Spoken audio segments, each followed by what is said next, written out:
नमस्कार मित्रांनो, मी आर्य पवन पाटील. आज आपण आलो आहोत एक ग्रेट पर्सनॅलिटी जवळ, प्रवीण गेदाम सरांजवळ. तर या सरांसोबत, हे प्रवीण गेदाम सरांसोबत आज आपण काही प्रश्न विचारणार आहोत.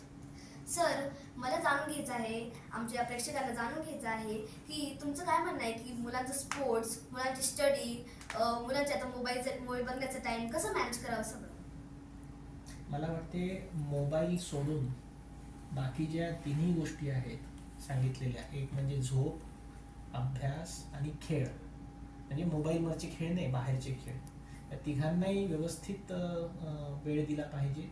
पूर्ण 8-9 तास जितकी आवश्यक आहे तितकी झोप घेतली पाहिजे. दररोज संध्याकाळी खेळलं पाहिजे आणि दिवसातून आपण थोडा वेळ म्हणजे शाळेच्या बाहेर जाऊन बाहेर घरी आल्यानंतर सुद्धा आपण थोडासा अभ्यास केला पाहिजे. याचा व्यवस्थित बॅलन्स आपण केला पाहिजे. Thank you sir.